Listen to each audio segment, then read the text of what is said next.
So in this video, I just want to walk you through booking a load and what that experience will look like for you and for your client.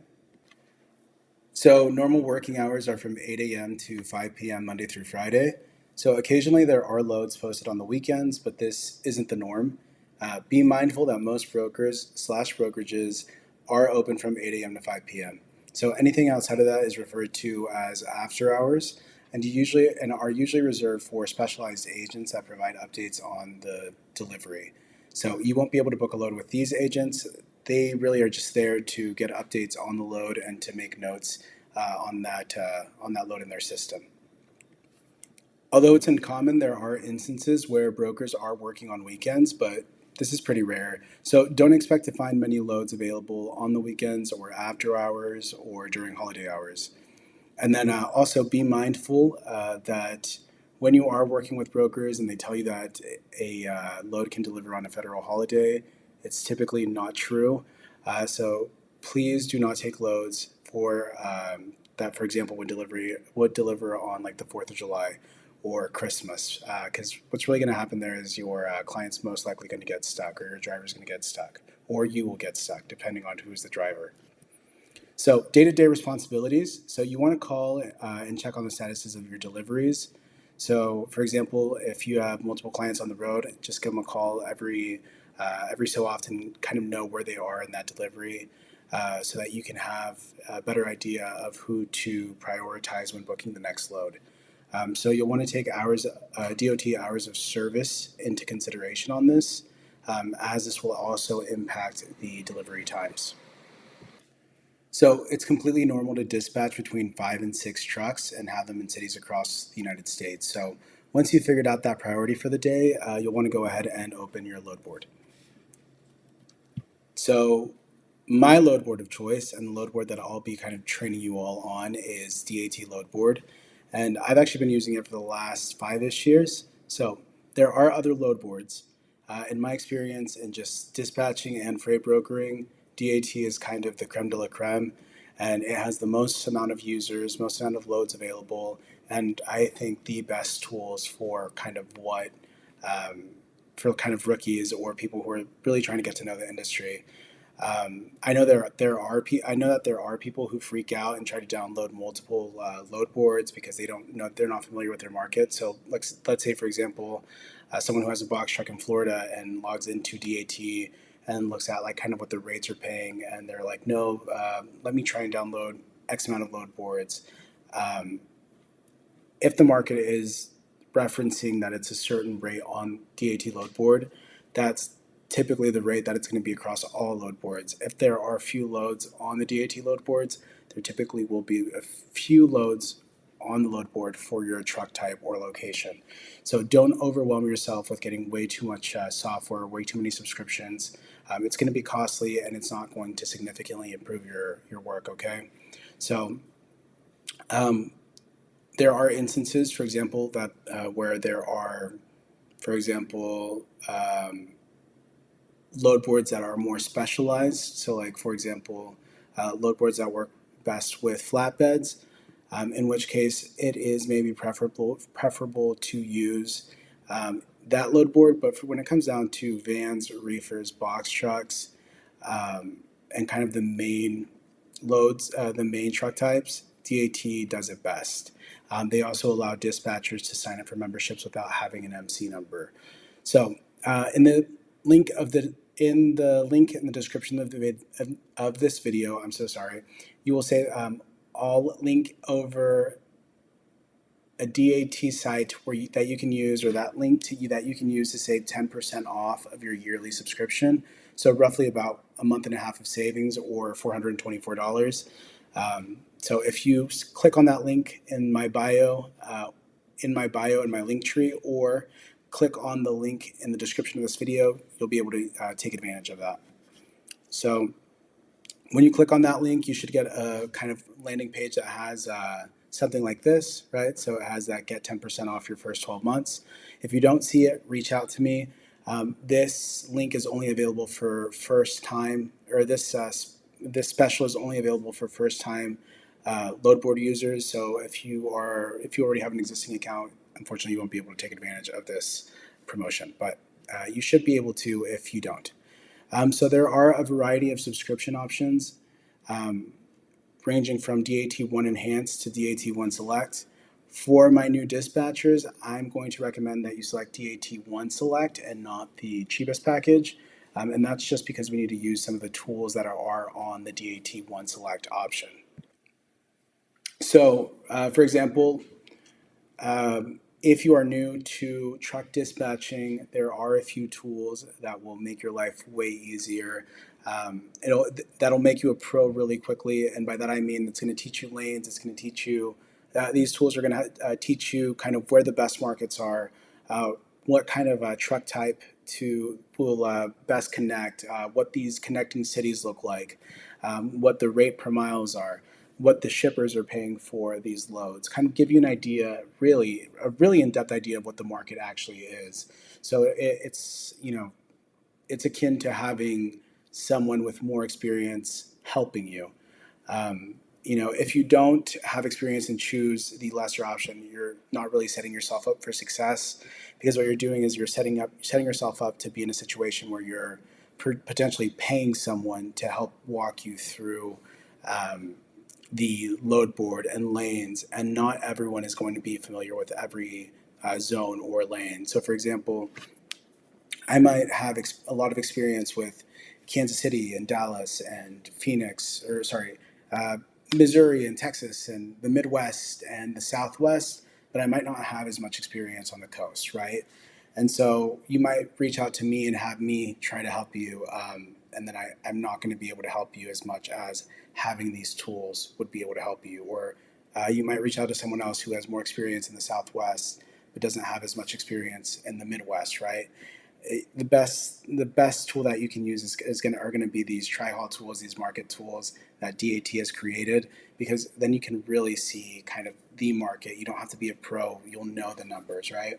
So again, there are no amount of videos that I can make to highlight these differences, and no one can, right? Like they make hundreds of videos, so the best tools or the best option is to really select the CAT1 Select package. It'll give you access to those tools, and I'll walk you through those.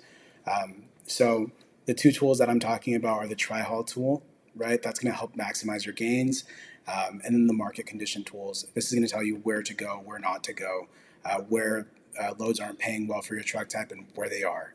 So another side note here: if you don't see capacity for your truck type in this search based on your city or state, it means that there are no loads available in that market, and I'm almost positive of that.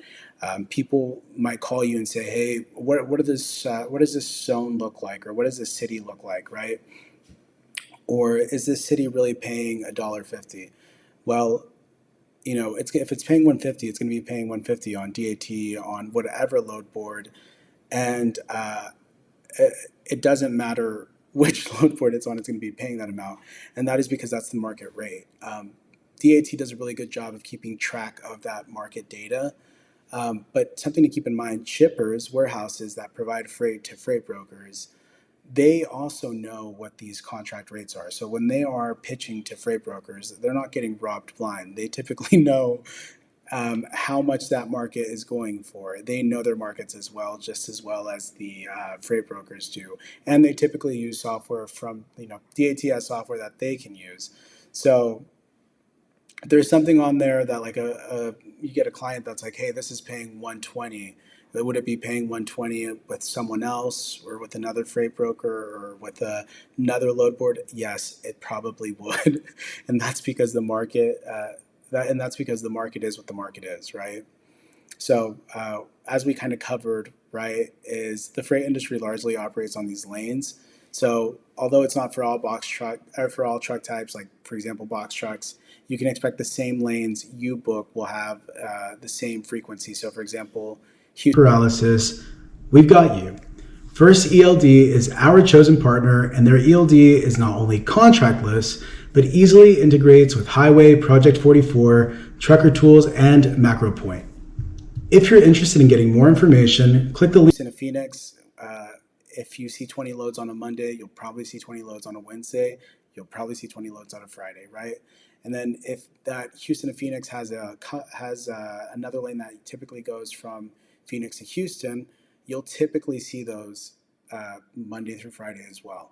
So these kind of patterns are really identifiable as you gain experience, which is why having these tools like these market condition tools and these tri-hall tools to get you through that period, I would say like 2 months of figuring out those markets is super helpful, right? I mean, even past those 2 months, it's super helpful. But let's say you're trying to save some money, and you don't want to necessarily pay for the premium package for your lifetime with DAT. Definitely, that tri-hall and market condition tool is going to change your life, and it's going to help you gain that experience more quickly, and you'll be able to see those patterns easier. So when I first started and I transitioned from freight factoring into dispatching, I didn't actually even know that lanes were a thing.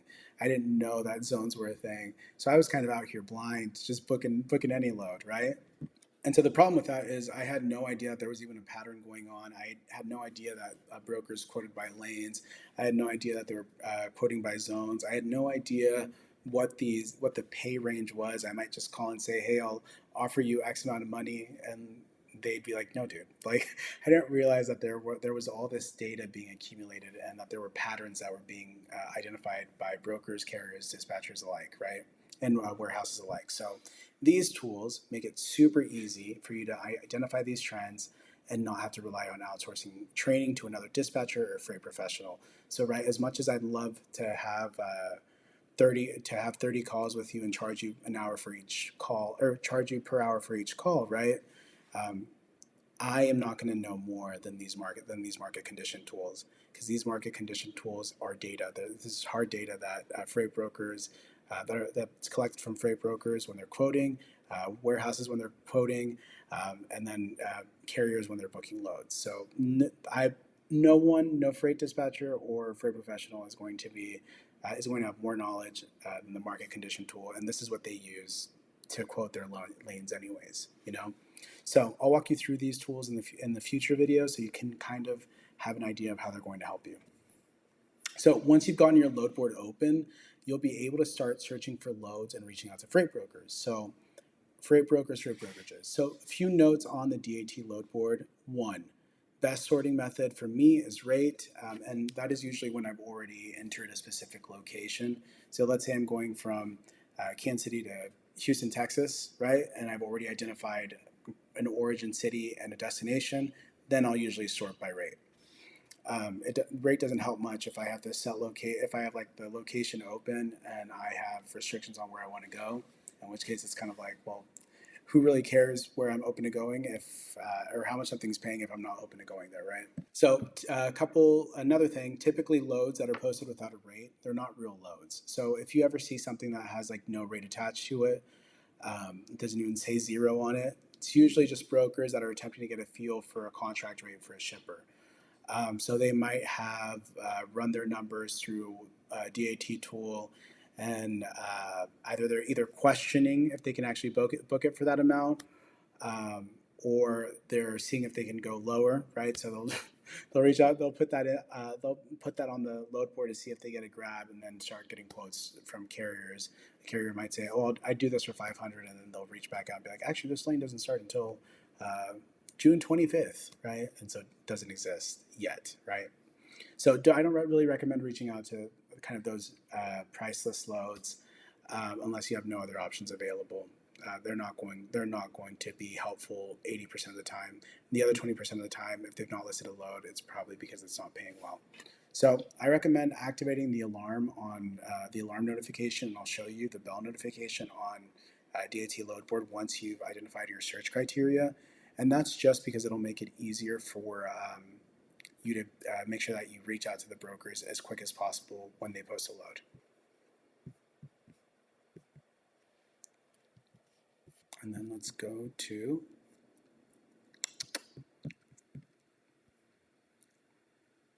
all right, so notes on communication. So communication with freight brokers is usually super quick, maybe 2 minutes max.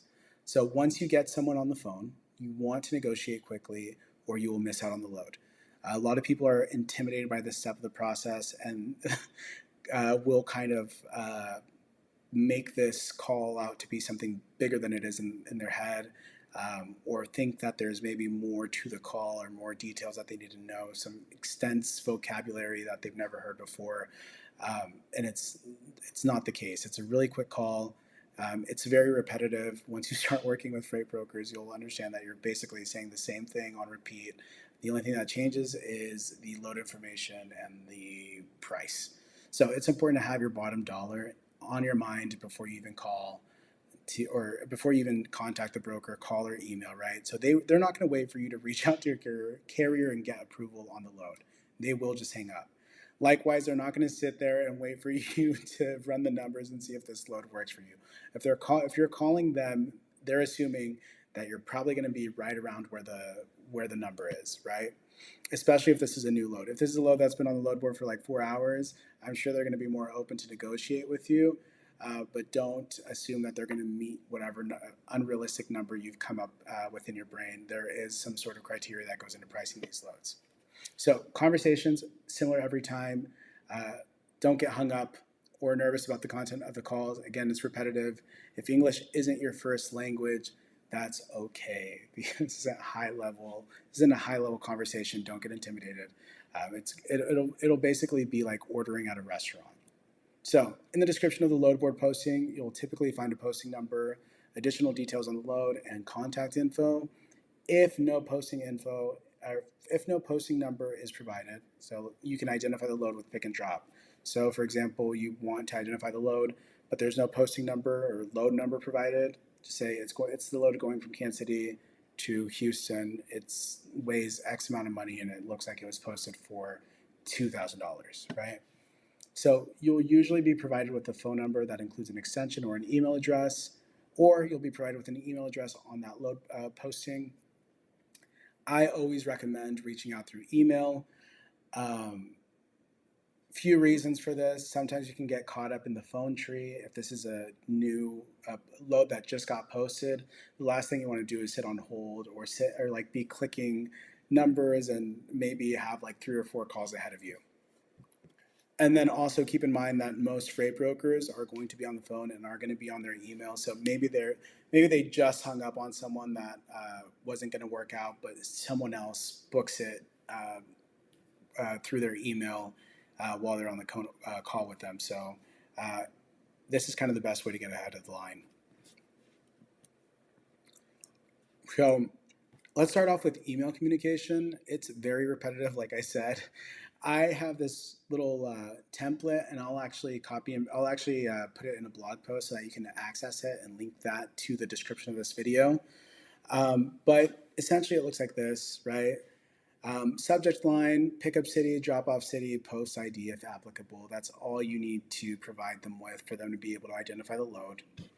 And then body, or the content of the paragraph. You just want to make sure that you send them your MC so that they can run it and verify that you're onboarded. If you're not onboarded, they want to verify if you even qualify to onboard with them. So enter that into the body of the email.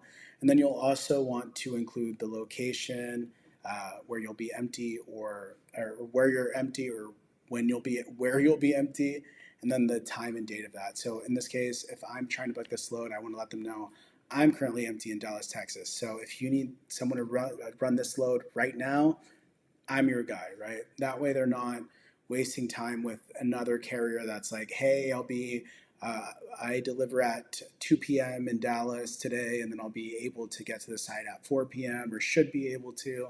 And let's say that the site closes at 5 p.m., but they have a strict appointment at 11 a.m., or they don't have an appointment, but they're too scared that it's running it too close. They're not going to even want to put up with the person. So you do want to make sure that you're providing that information, because that might also just get you the load based on your proximity to the load.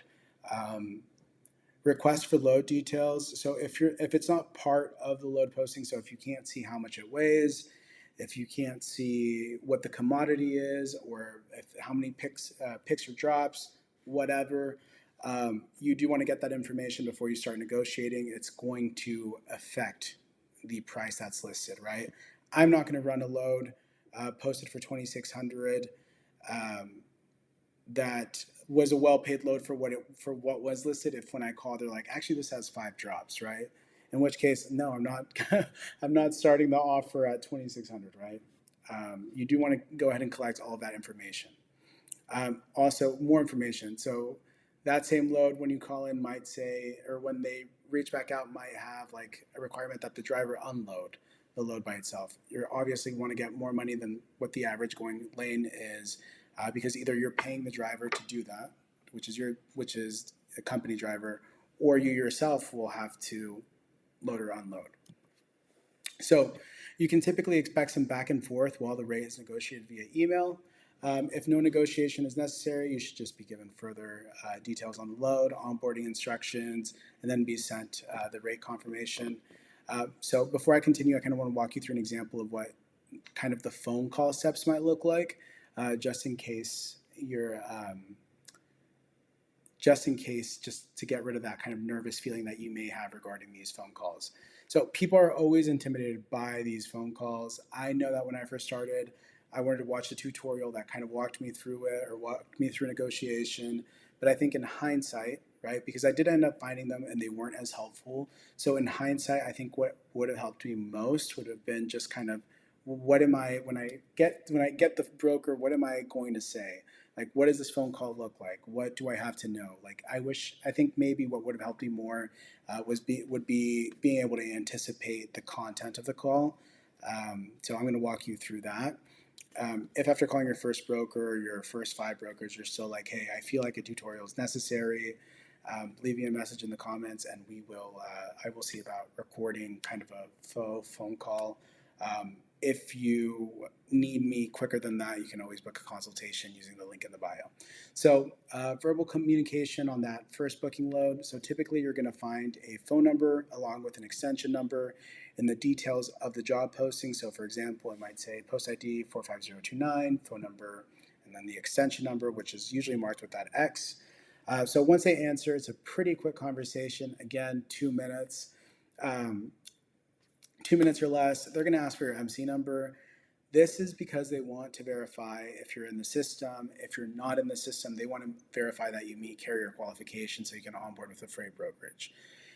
The conversation's not going to go any further if you don't meet carrier qualifications. They're not even going to go into negotiation.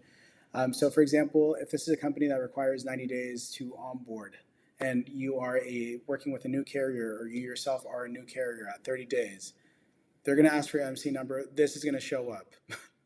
And if you're at 30 days, they're most likely not going to want to work with you. If you were at maybe 87 days, they might override you in their system.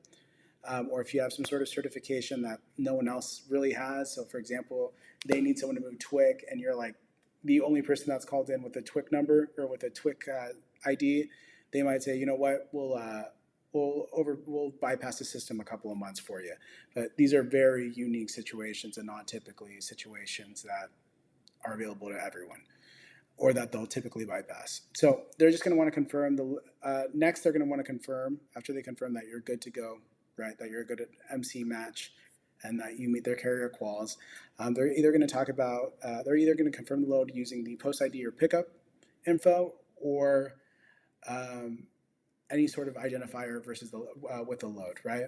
So after that, they're going to confirm the load. They're going to look it up because they obviously saw if they're a big brokerage, sometimes that phone call is not even getting to the freight broker themselves. It's going through a freight agent or like multiple freight agent, like a pool of freight agents that enter that posting ID into their computer.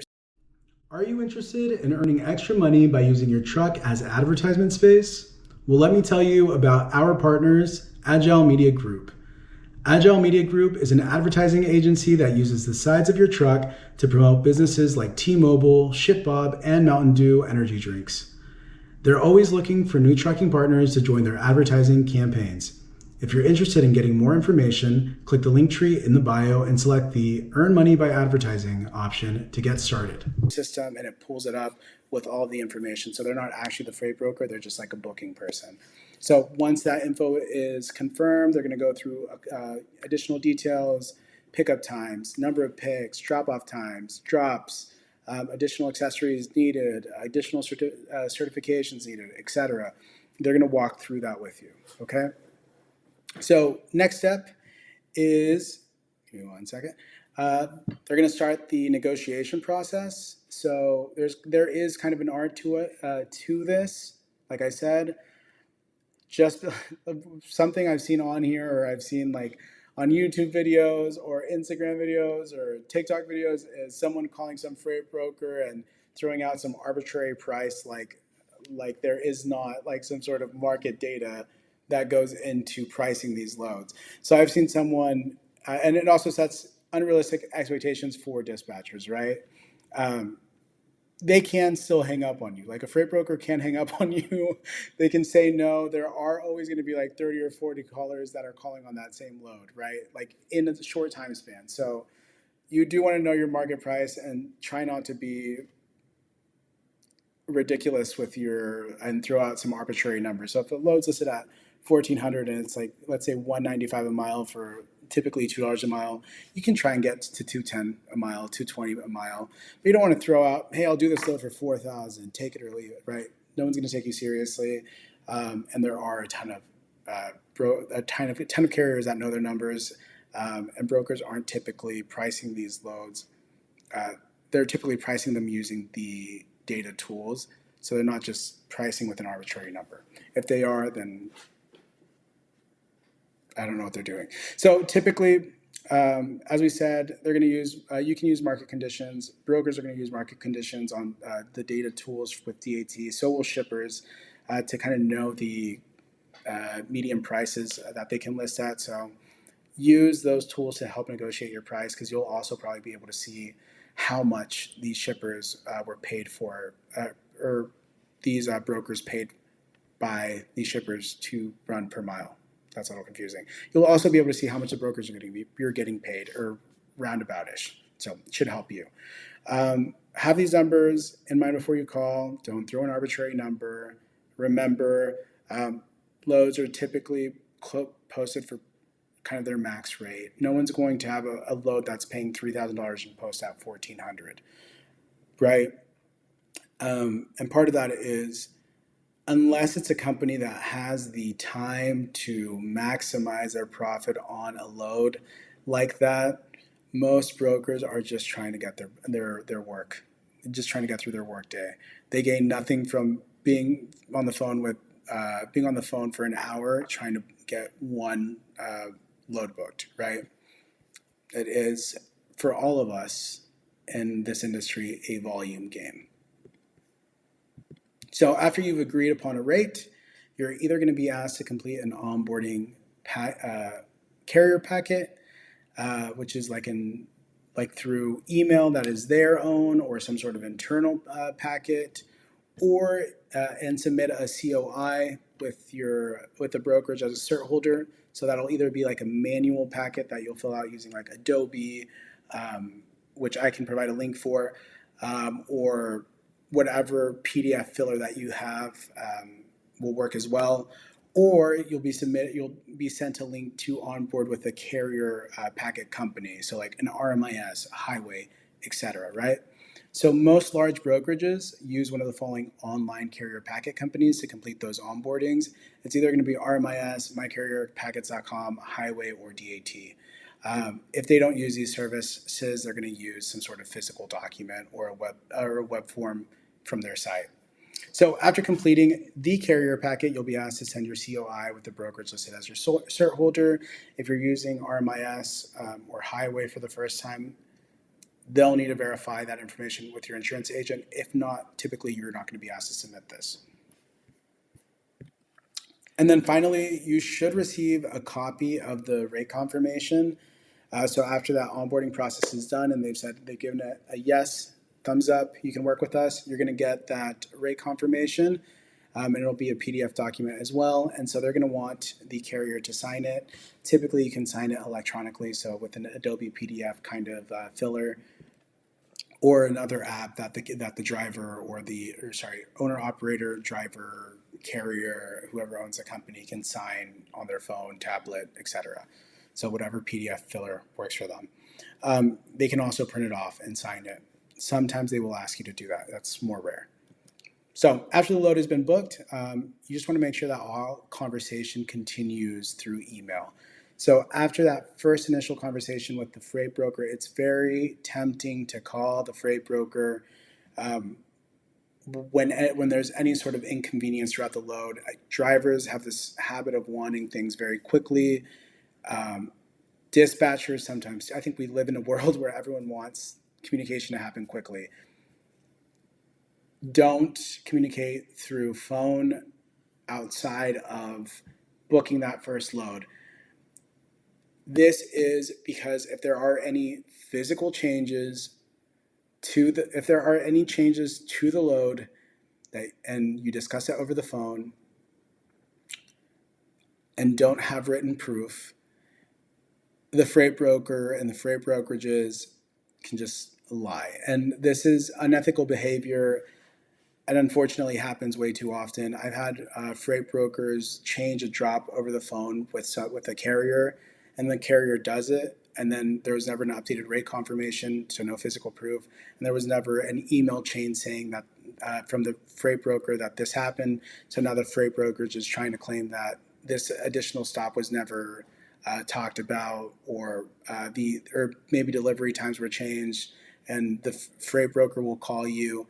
You do just want to say, hey, send me that in an email and update the rate confirmation for me before I continue. So any changes need to be communicated with email.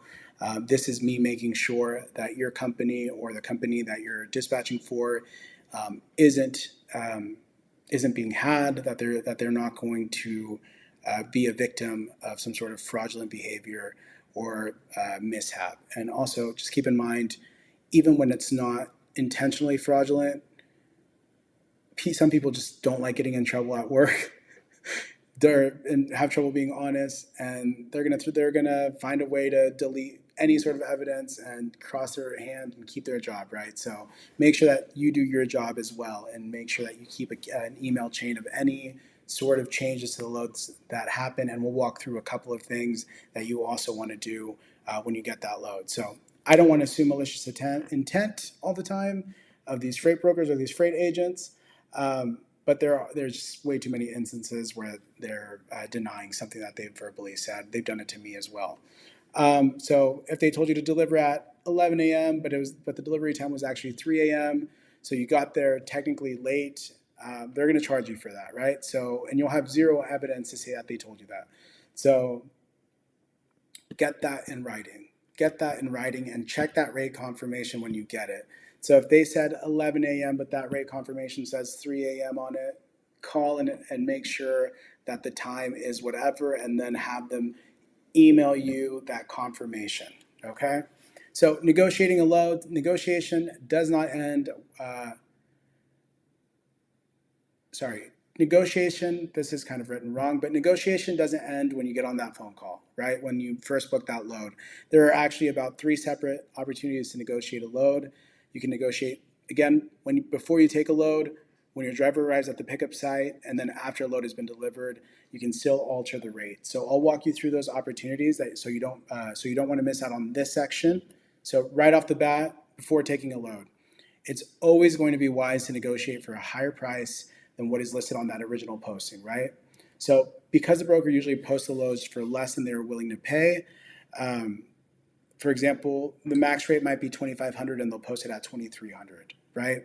It doesn't mean that at $2,500 the broker is not going to make any money, but they're trying to make sure that they're maximizing the amount that they can make. That is, they're making money with these margins. So even if the margin is $300, the freight broker is making money off of that. So there is an opportunity to eat into those margins and keep that for yourself.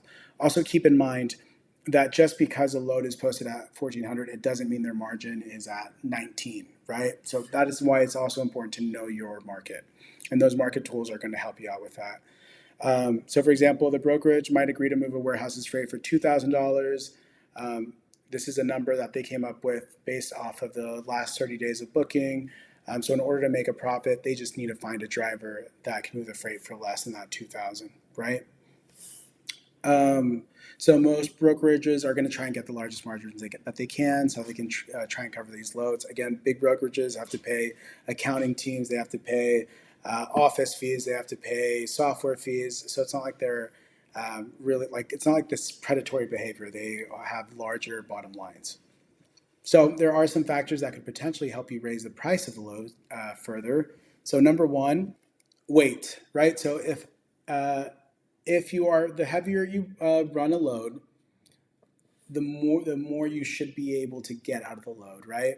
Heavier loads incur higher fuel costs. Heavier loads are sometimes not some drivers don't like taking heavier loads because it can. I'm not sure if it's happened, but I've heard of, like, for example, wooden floors being cracked in trailers. I've heard of axles being damaged. I've heard of tires being blown out because the load was too heavy. So sometimes carriers are very averse to taking heavier loads, and then when you combine that with higher fuel costs for higher fuel costs when moving, you should be able to negotiate higher paid loads. And of course, you need to know the max weight for your trailer type. So, for example, um, if I'm working with a 53-foot drive-in, max is usually 43,500. They don't want to be anywhere near 40,000, right? Typically, they want to be at 35, 28, and anything over 35, they want more money for, right? So keep that in mind. Number two, commodity shipment type. This is anything outside of the general freight that is dry, that is going to require a bigger budget, right? So even on refrigerated loads, if the load is frozen, you get paid more for that because then you have to run that refrigerated unit at a frozen temperature for longer, right? Does that load contain heavy duty equipment, right? That can damage the trailer. For example, is it like a mini forklift that's going in this spot and the weight isn't able to be transferred as equally across this trailer, which would cause damage easier, right? Does this load have to be delivered securely? Um, so, for example, are they going to put a sticker on it, which means I can only deliver it by itself, or does it require straps? Does it require bars? Does it require tarps? Do I need to buy those things? Right? You'll be able to negotiate if it has kind of those requirements.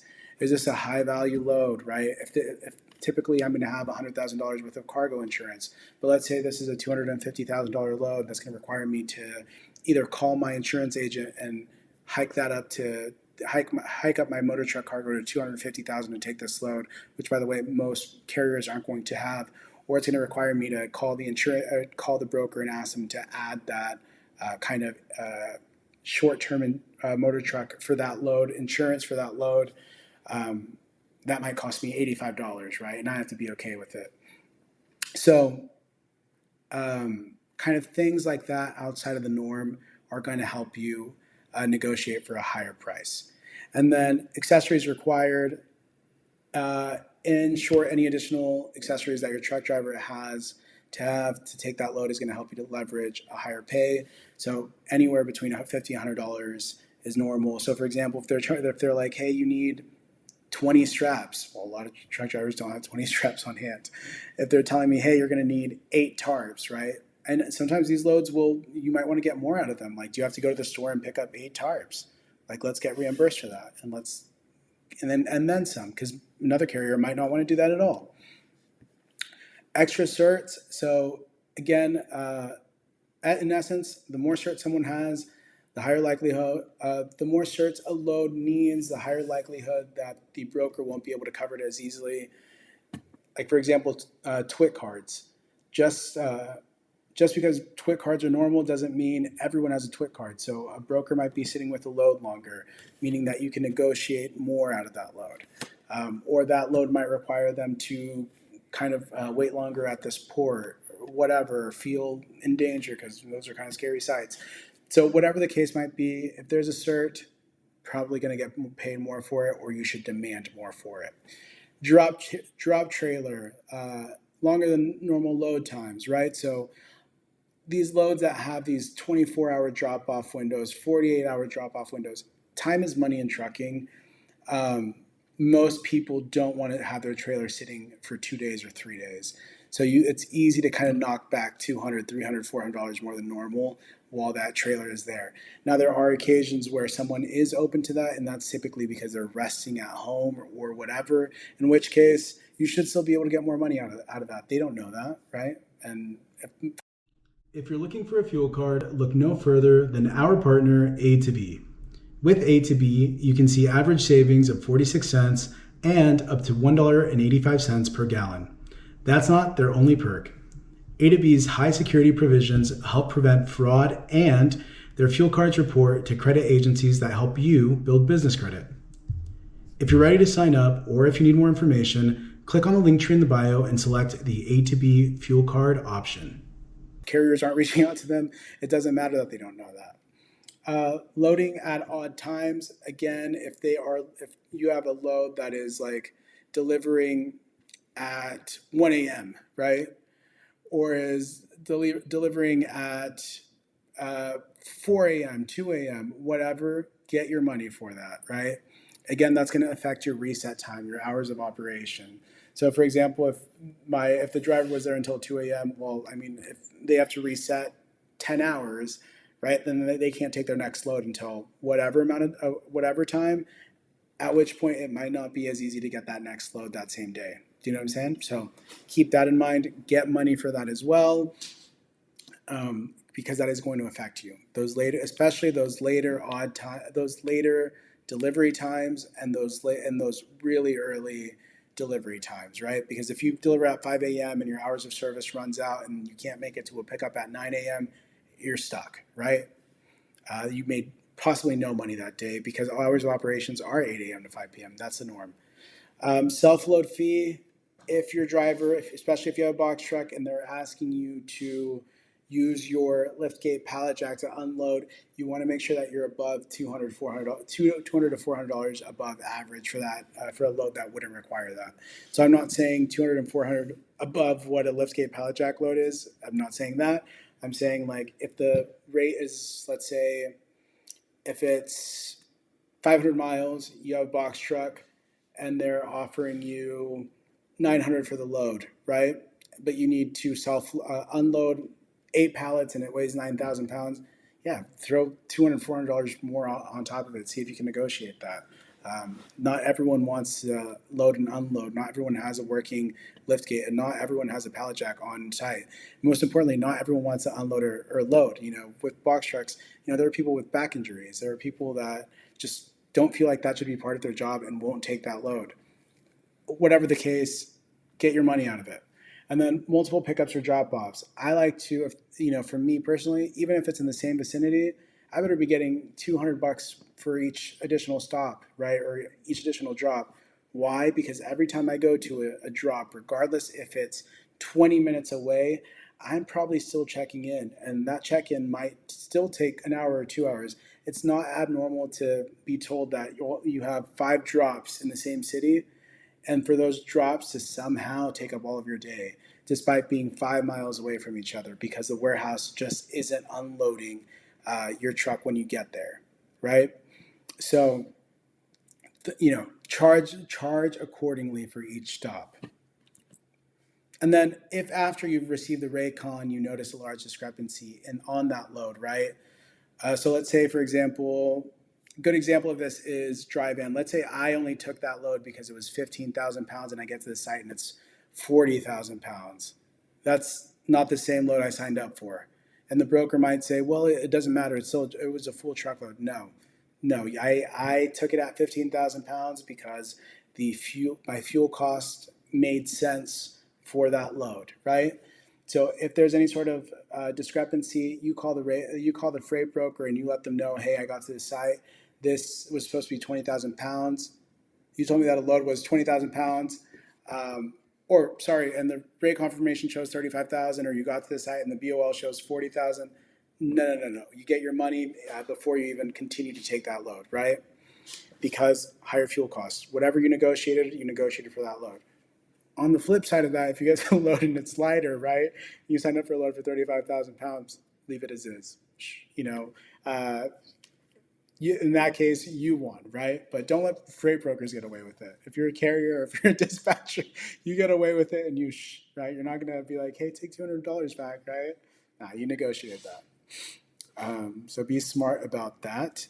If a broker told you that it could be delivered at any time but the rate confirmation shows a strict appointment time, like at an on time, like 2 a.m. or any sort of strict appointment time that's going to rush you, no, get your money's worth. That would have impacted the price if there was going to be an appointment time anyways, right? Because now that puts added pressure on the driver.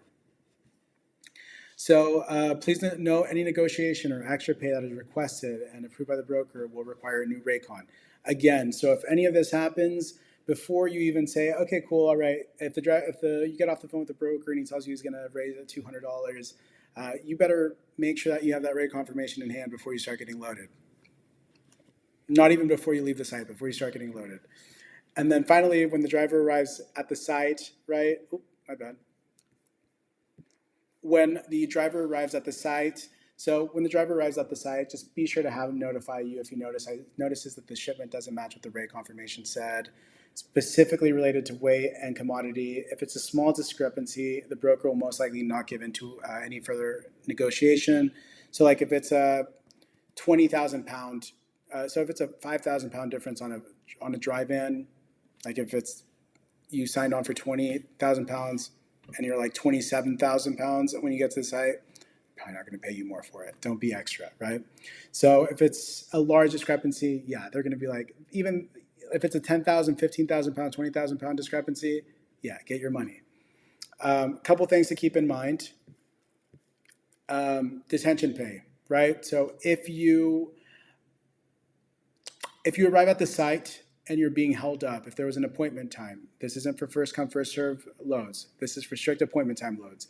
If you were supposed to be there, if the strict appointment time had you there at 10 a.m. and now it's 4 p.m. if you're not unloaded, if it's 1 p.m. and you're not unloaded, call your broker and start charging them detention time. It should be $25 per every hour after the second hour. So they may not pay you for the first hour you were sitting there chilling. They might not even pay you for that second hour, and it's usually in their agreement. But if you're there for more than 2 hours, you should be at least getting paid $25, $35, $45 an hour per hour, and that should be listed on their terms. Broker will tell you what the shipper approves. So that's not really necessarily something where you're like, I need to get paid $50 per hour for this. There's usually a detailed description of how much you're going to get paid, but you do need to get paid for that. So don't accept nothing, but you can't really demand the amount that you can accept. Reschedule fee. If you arrive at the site, if the driver arrives at the site and the load isn't ready, you need to make sure that you either get a rate con that reflects the new reschedule fee. So if they're like, hey, come back at 3 p.m. and you tell the broker that, email him, let him know, yeah, I'll still do this load, but you better, give me a reschedule fee. It's usually not $500, $700. It's usually about $100 or $150 or $75. Whatever the case, the broker should update the rate con. If they are unwilling, if you're like, hey, I don't want to take this load anymore, and the broker's like, okay, well, it's not going to be ready, blah, blah, then you should at least get a truck order not used, or see if they can give you some other sort of payment, because basically a truck order not used is used typically for loads that a shipper will cancel out. So you get to the site, and it's actually this load doesn't exist anymore, or we're not going to ship this out, it's not ready, it won't be ready for the next week. Then you need to call your broker and get a truck order not used. They will have to prove this with the shipper. It's typically around $150, right?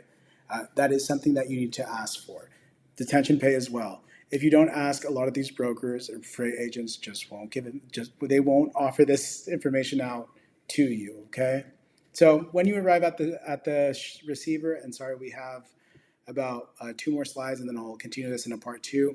But when you arrive at the receiver, layovers, right? If you arrive at the receiver and you're unable to be loaded that day, regardless if it's a strict appointment or a first come first serve, whatever day they gave you, you need to charge a layover rate. If you've been charging a detention pay, they'll usually swallow that up within that or that detention. They'll usually swallow that up into a layover.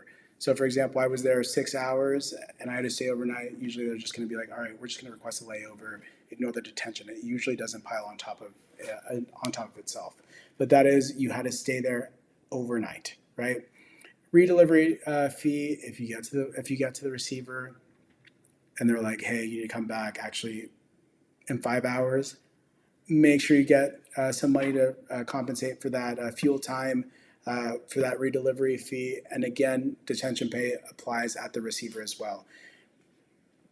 And make sure that you're communicating and getting, if you're not communicating that through email, you need to at least be getting confirmation through email that is saying, yes, we spoke about this, yes, you're getting paid this, and here is your updated rate con.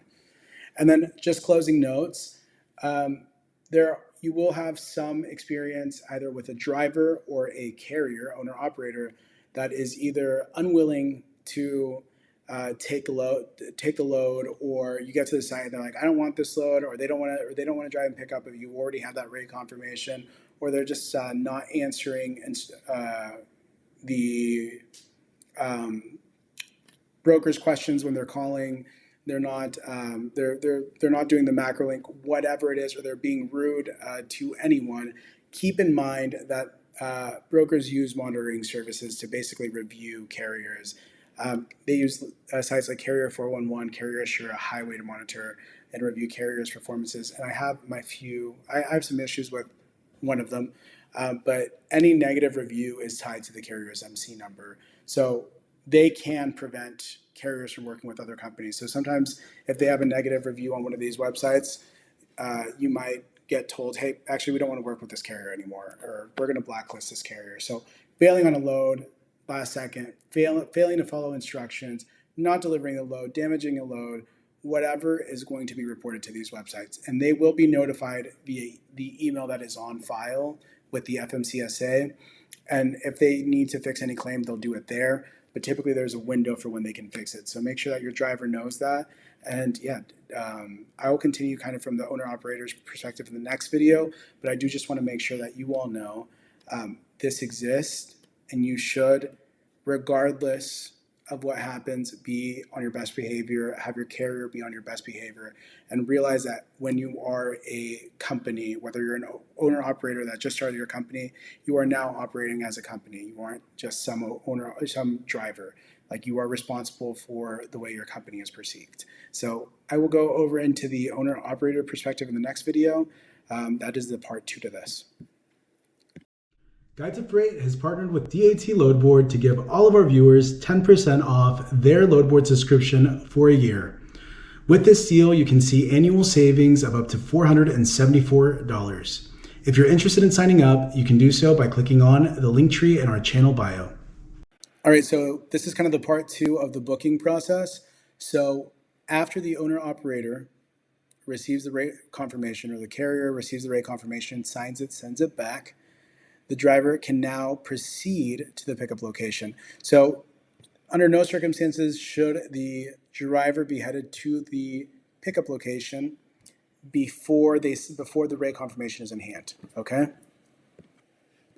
So typically, the driver should at this point receive a macro point after the rate confirmation is signed. The macro point link, or another GPS link, so macro point is just the company's name. So this tracking link is just going to track and make sure that he is making progress throughout this load. Helps brokers not have to follow up or call the driver. They do this because millions of dollars worth of freight is stolen every year. They just want to make sure that they're working with a reputable carrier, or that even if they are working with a carrier that they're familiar with, they want to make sure that someone didn't steal that load, right? So popular tracking software is going to be MacroPoint. Brokers usually send a link directly to the driver's cell phone, right? So this link is going to be required, or like if it's on the app, right, of the MacroPoint link app, they're going to require that the link stay active throughout the entire trip. They might start deducting from your rate if you have a lapse in that tracking link setting, or if you're just not answering the phone. Sometimes they can be more lenient, but I think I showed you all an example of ArcBest policies during the onboarding process, and I'm not sure if it's okay to say this. I mean, it was on their carrier packet, but maybe it's not. But they charge $500 according to their contract, or up to $500. It doesn't mean they're going to enforce it, but they do charge if you're macro point. They do have that stipulation that they can charge up to $500 if that macro point link were to stop tracking. So once your driver arrives at the site, right, the shipper, so pickup location known as a shipper, right, meaning that they're the ones that are shipping the product and to the receiving warehouse or receiving client.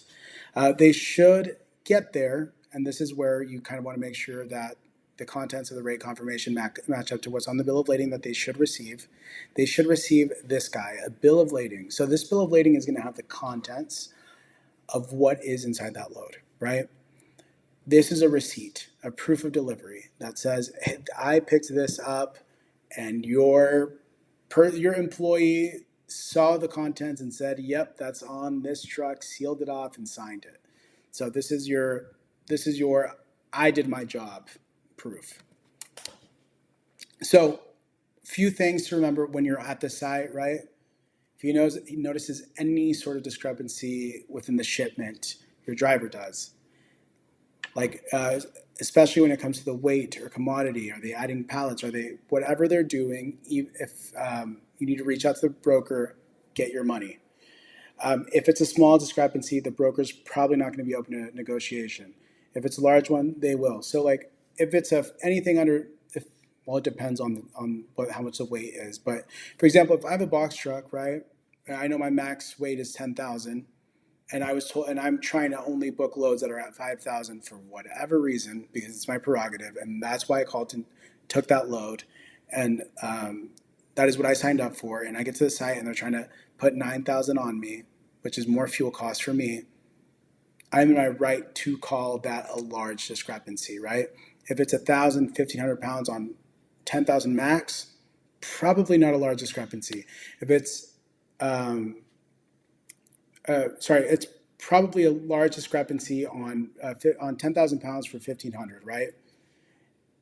On a 53-foot reefer that can hold 43,000 pounds or whatever, for tens of thousands of pounds, a 5,000 pound discrepancy is not a large discrepancy; it's a small discrepancy. So it really depends on what the max weight is there. So again, detention pay. So your driver should get on site and know, like after check-in, note how long it's been since he checked in, especially if there's an appointment, and get that kind of going. Just because, in the case that there is a detention pay that needs to be paid out, we need to know kind of at the second hour. The broker needs to know at the second hour. They won't start paying immediately, but they do start paying after the second hour. So again, on appointments. So a couple things here. We have the reschedule fee. Again, there might be a reschedule fee when your driver gets to the site. There might be a tow new. And again, any sort of changes need to include a rate confirmation. Make sure that you get that information updated each time. So if you get a rate con for 1 hour of detention pay after the first hour, and there's all of a sudden been 3 or 4 more hours, get that updated. Okay. Again, this is what a BOL looks like. We kind of broke it down. I broke it down for you. You can expect to get a BOL each time. If there is no BOL, I'll repeat it once. I'll repeat it 20 million times. Do not take the load if you don't have a short form BOL.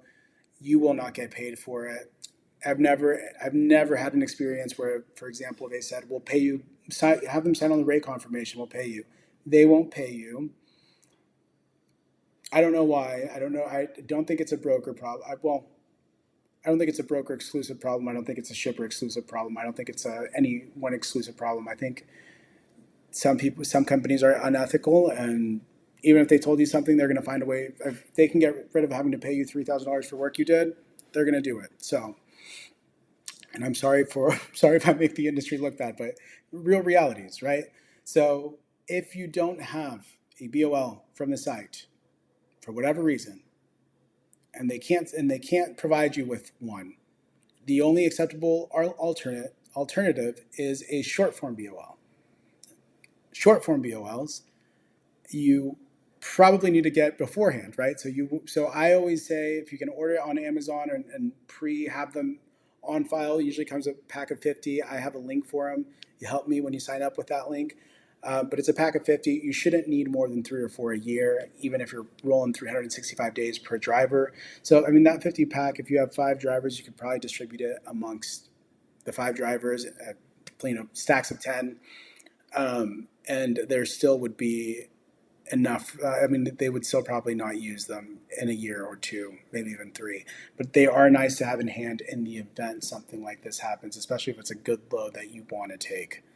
Um, if you don't have, if there's a possibility where you could run to an Office Depot or a Staples to get that, do so. Your broker's probably not going to pay you for that. Shipper's probably not going to pay you for that either. So it's always just a better idea to have it on file, to have it on hand, or just drop the load altogether, um, and explain that to the broker that, hey, like I don't do that, because the thing is, it always happens. They just won't pay.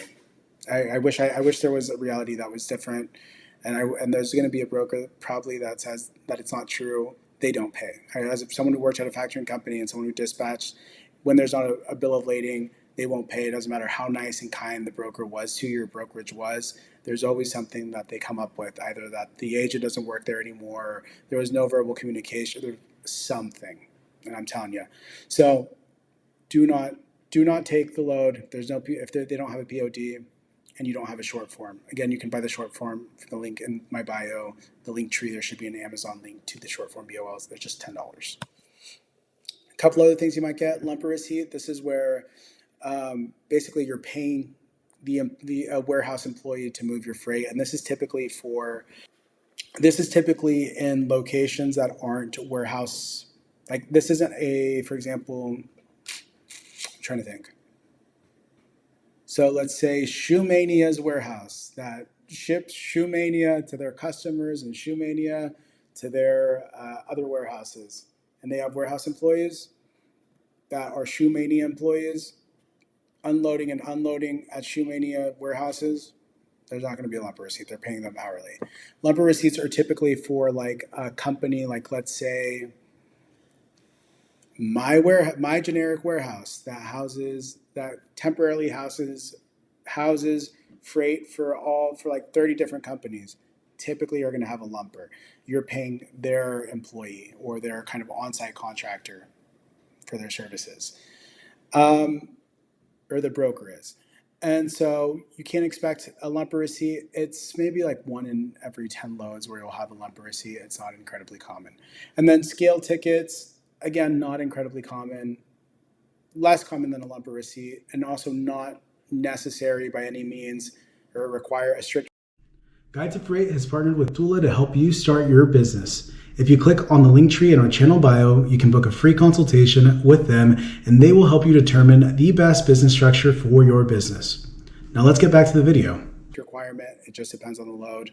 But scale tickets, I think we went through that on another video. But it's basically where they will ask you, hey, weigh your truck before you come back up this load. Weigh your truck afterwards at the CAT scale, and then pay, and we'll reimburse you. So after that is done, he can now leave the facility.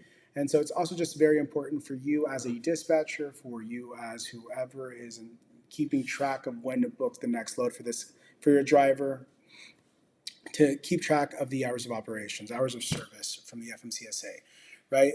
Important because there might be something that happens on the road that'll prevent him from, like if he's got let's say he's got 11 hours he can drive in that day, and there was an accident for four of those hours that he just could not get past.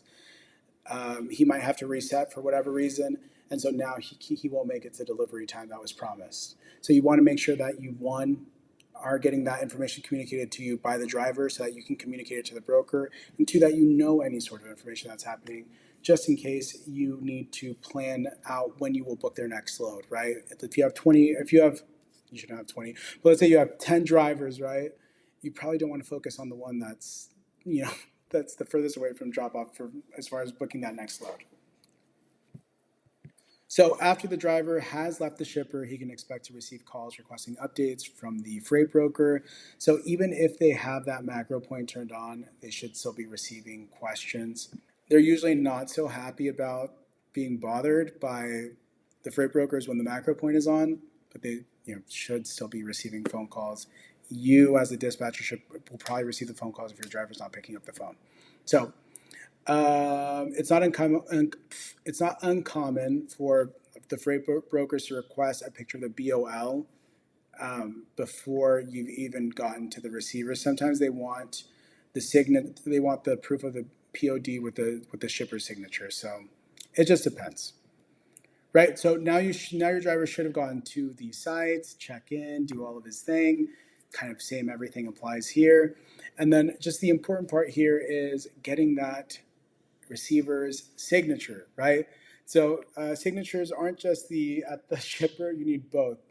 Proof that it was shipped, proof that it was received, and then because the receiver might still go in and say, "Hey, I didn't receive this" or whatever, right? They'll take that up with whatever employee was at the shipper that said that you were okay, right? So a few things while the driver's on site: layover, right? We already talked about layover. The layover, if they make them stay the night, get your money. Redelivery fee. If they make them come back, get your money from your broker. Get it in writing. Get a new rate confirmation. Detention pay. Get it in writing. Get a new rate confirmation. Okay? If that happens. And you should be negotiating. Do not let any of these opportunities pass by. These are written understandments. They're usually not going to be pitched to you by a broker who already doesn't want to eat into his cut, okay? So getting paid, right? So the getting paid process is after you complete that load, typically, and I should go back real quick. Typically, after you're done with this load, the broker will ask you to send a copy of their BOL, of the BOL that is both signed by the receiver or shipper. Okay, and that is so that the broker can begin their billing process to their shipper, right?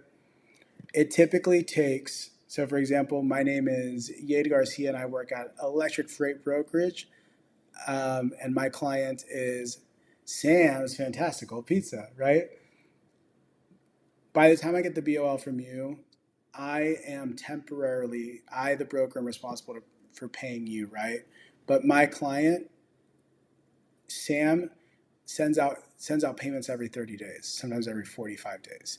So typically I'm going to request the BOL from you and ahead of time if I would just want to get ahead of that billing, so I can make sure that Sam's not going to miss my billing date in 30 days, right? That way I'm not paying you, or paying your factoring company late. So getting paid, right? So like I said, shippers typically pay the loadout 30 days after it's been delivered. So carriers tend to use alternative funding methods to be paid out sooner. Now, freight brokers offer quick pay, and they have different quick pay terms. Sometimes they have 30-day quick pay for free, right? I've seen that. Obviously, you're probably, and if you're a one-person team or one-person company, five-person company, yeah, you're going to need that money. You probably don't have all that money saved up to be waiting 30 days to get paid out for your first load. So typically, right, you're going to either select quick pay, which not every freight broker offers, or factoring. Quick pay is usually more expensive than factoring would be, with our partner, which is Gulf Coast, and we'll talk about them in a sec, which is 2% factoring. It's coming from someone who's worked out in factoring companies. I am referring the best, and I'm giving you the lowest rate. I have this agreement with them, and you just go to the link in the bio to sign up for them. But quick pay, right? Quick pay is usually 3.5% to 5%. Why? Because if the broker usually has to take out a line of credit to be able to pay you that load, because they're not getting paid out for 30 days, so they're charging you a fee. They don't typically have that money on hand. They see it as more, this is like to cover their interest for that line of credit, right? So it's typically between 3.5% to 5%. I've seen quick pay at 1.5 at a company before for next day. It's rare. I've seen quick pay at mainly 3.55%. Again, it varies by freight brokerage, and it's almost always in that 3.5 range. So I typically am always going to recommend factoring, even if you have a high factoring rate. with outside of our partnership, which I wouldn't agree with. But even if you do have that, right? Even if you do have that, you're going to get paid normally, and that rate is going to be consistent across. So 4% consistent might be better than 5%, 5% with quick pay with these freight brokers, and then sometimes a 2%, right? And then direct invoice is another option for getting paid. It usually takes 30 days to get paid out. So direct invoice is typically when you're working with a shipper, right? So there's no freight broker in between. The other alternative would be billing directly to the freight broker, which is a form of quick pay, which is 30 days, and just select the 30-day option. So Gulf Coast is our factoring partner, and like I said, I got my start in factoring. I shopped for the best partnership I thought I could come up with for these courses, and there's a reason why I picked Gulf Coast. One, because they were able to give us a super low rate for all of you guys, 2%. No, it's hard to beat. No one's going to beat it. Okay. And if they do, and like I said, 2% or less, right? It doesn't matter if you have a box truck, flatbed, hotshot, whatever you have. If you only have one truck, 2%, no one's going to beat you at 22%. There's a reason that they can factor at this low of a rate. This is my little infomercial. But it's actually pretty simple. So Gulf Coast is a bank, right? So unlike traditional factoring companies, Gulf Coast doesn't rely on business lines of credits, which are basically a revolving line of credit that factoring companies typically use to fund your invoices, which is why they're able to pass those interest-bearing savings on to you. So a typical factoring company might have $1 million line of credit, and that's what they use to pay their client, and they earn money by charging that extra percentage on top of maybe that 2% that the line of credit is charging them, right? So it's easy to sign up. You can sign up using the link in the description of this video, or you can send me an email, guidetofreight@gmail.com, which should be in my social options. So thanks to this partnership and others, I am able to offer this sort of educational resource for free. So really, I appreciate any love that you send their way. It's love that you're sending my way. It's showing your appreciation for me and the knowledge that I've imparted on you all, but also showing that, hey, like when we are more educated about something, we can save more money. I would not recommend you somewhere that I thought was unethical. Obviously, I know it reflects that this company is a reflection of my own company, and my referral is a reflection of what I think this company is, right? So they also offer low ACH and wire transfer rates. ACH next day payment is $3. Industry average is about 10 to 15. So that means they're going to charge you that 2%, and then they're going to charge you $3 to transfer that over to your account, which is cheaper than that industry average of $10, right? Wire payments are $10 here. Industry Guide to Freight has partnered with Gulf Coast Bank to provide all of our viewers with a factoring rate of 2% or less. Unlike traditional factoring companies, Gulf Coast is entirely self-funded, meaning that they are able to pass these savings along to their customers. If you're interested in signing up, you can do so by clicking the link tree in our channel bio. average is 25. There is one thing to keep in mind on these wire payments. Your bank will charge you actually incoming wire fees. Some banks will. Actually, most banks will, unless you have some sort of arrangement with them. So I have a link to Citibank if you want to establish your checking account with them. They do not charge incoming wire fees. Most other banks do, unless you have a larger balance in your account, or unless you're paying like $55 per month. So I'll link Citibank in my bio, and I'll link them in the description of this video. They are who I would go with if you're worried about if you want to get paid quickly with Gulf Coast, which is that $10 fee, and also not have an incoming another fee added on top of it. So now you can either submit these documents for factoring on behalf of your dispatching client, right? People usually will charge extra for this because a lot of what goes into this is not only I'm submitting these documents, but I'm also checking up with the factoring company to make sure that the brokers paid the factoring company, so that I don't get a chargeback, so that you don't get a chargeback, or they don't start withholding your money, right? This is called aging and factoring. And so typically what this means is, because the industry average is for freight brokers to pay the factoring companies within 30 to 45 days. At the 60-day mark, when the factoring company hasn't received their money, they're going to start wanting to get your money back from you. Or at the 90 days, they're going to make sure that they have their money back. And it works for all factoring companies this way. There is this idea of non-recourse that I will get into real quickly. It's not real. It's a marketing ploy, and it's used as a way to hold carriers into contracts. All factoring companies, the factoring company that I'm referring, as well as any other recourse company, is going to make sure that they get their money back from the broker if there is a way to. So if there's a way to file a claim, if there's a way to file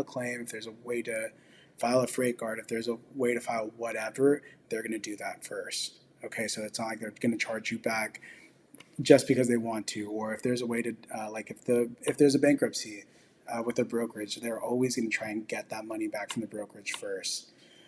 The only time the thing that non-recourse and recourse and share in common is that's what they'll do first. Recourse just doesn't view that as kind of the marketing buzzword. The only time that they're going to charge you back is if the freight broker did not pay you and is not going to pay you, right? So this typically happens if the freight broker, let's say the macro point issue, right? The macro point is you did the load, the rate confirmation said that they were going to pay you X amount, but the freight broker is actually like, hey, so after going through our records, we've showed that they disconnected their macro point, and we have a $500 charge that is stipulated in our agreements for that macro point, and we're not going to pay that. Obviously, the factoring company bought your invoice under the perception that they were going to be paid a set amount by the freight broker. They are not responsible for covering whatever the freight broker is not paid because of the agreement between your freight broker and you. So that is just my factoring knowledge. And again, it applies to every factoring company. So just wanted to cut through that really quickly. So collecting documents from your driver, you need a rate confirmation and copies of the signed BOL if you're going to be invoicing for them. Honestly, it might not be in your best interest to invoice or handle any of their accounting kind of submitting invoices and following up with aging. And that might just be because, hey, like I'd much rather just focus on dispatching and let them do that. It's not worth it for me, or I just need more income. Or it might be worth it because you're like, hey, if I can maximize my gains with them, I don't have the need for more clients. So that's totally up to you. If you're factoring with our partner, you'll just need to email these documents within any other documents through the account rep for payment. Otherwise, every factoring company works different. Some might have emails, some might have an online portal. They're all going to require that you are authorized on the account. And then finally, you just need to send an invoice to your dispatch client to get paid. This can be Zelle. It doesn't have to be a formal invoice. I like to send formal invoices, or I've always sent formal invoices to dispatch clients. And that is just because that's how I am. That's just the way that I move. But yeah, you don't have to do that. And again, you can either send out invoices the day that the load is delivered or select a single day of the week that works best for you. You just have to communicate that to them. So that wraps up this section and kind of the technical aspects of freight brokering. And then in the next section, what we're going to cover is DAT, those tools, the market, and we'll kind of play with the load board. Like I said, you're going to rely heavy on the tools since you are a newbie, and I'm going to show you why those tools are important. Okay, so I'll see you there.